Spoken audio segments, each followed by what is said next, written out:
Hello, everyone, and welcome back to Real Life Talk. My name is Sally, and today I'll be interviewing legendary survivor Addie Prentice from One of Us is Lying. Welcome to the show, Addie. How are you today? Hi, Sally. Thanks for having me, and hello, everyone. I'm doing great today, and I'm really excited to be on your show. How are you? I'm doing great as well. Thank you for asking. I recently read something very fascinating about you. In fact, on page 330 of One of Us is Lying, it says that you had an intense experience with the whole murder case. Can you tell me a little bit more about that?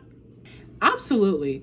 Throughout the whole experience, things were very tense. I was not allowed to talk to any media people, like news channels, or participate in any interviews.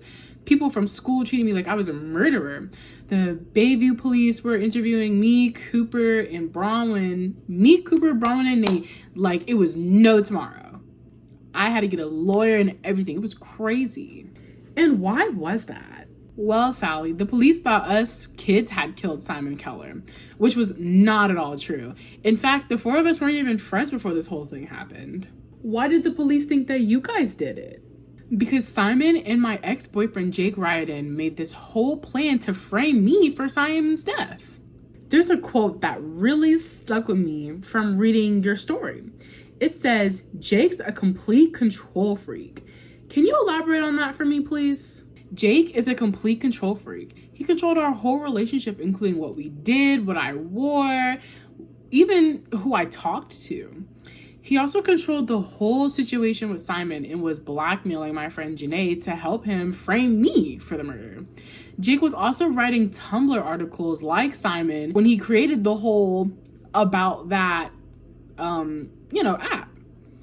The post consisted of exposing our darkest secrets. It outed Cooper and his secret relationship with his boyfriend Chris, and tried to accuse him of using drugs to enhance his baseball performance. It revealed that I cheated on Jake with TJ Forrester. Bronwyn's secret about her taking all the test answers from her teacher to pass chemistry so she can get into Yale. And it uncovered the fact that Nate was on probation for selling drugs. Wow, that sounded like that was really awful. Would you be willing to tell me and the audience what really happened the day Simon died? Don't spare any details. Certainly. Simon and Jake planted cell phones in our bags so that way we can get caught with them and be put in detention with Simon. They paid some kids from Eastland High School to trash their cars in the parking lot, like a car crash. So that way we could all rush to the windows and be distracted. Simon ended up putting peanut oil in his own water and he died, which was his plan all along. Did you guys do anything to help that poor boy? Of course we did. Nate was like a sergeant yelling at everyone to help him. He even sent Cooper down to the nurse's office for EpiPens.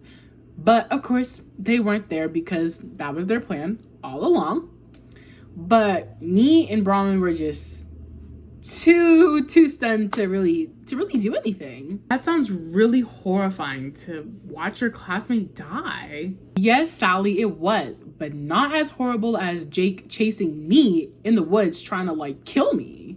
Oh yes, I read an article referring to the whole incident with Jake, but I want to hear it from your perspective. Sure thing. To give some context, Nate had been arrested because the police found the computer the Tumblr post was written on and the missing EpiPens from the nurse's office in his house. So me, Bronwyn, Cooper, and Chris meet up to compare notes and see if we could figure out anything new. We figured out that Jake was a part of Simon's plan to frame us.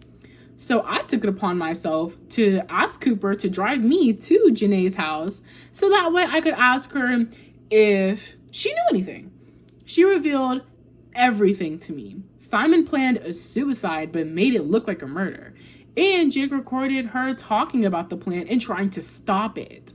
But Jake edited it to make it seem like it was all her plan. Then suddenly, Jake came banging on the door of her house, demanding he be let inside.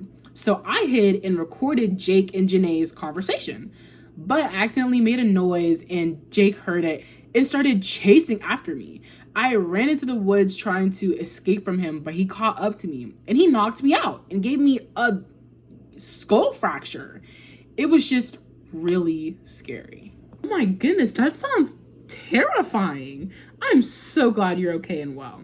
And thank you for sharing your experience with us today. Unfortunately, that's all the time we have for you today. Okay, Sally, thank you so much for having me on your show.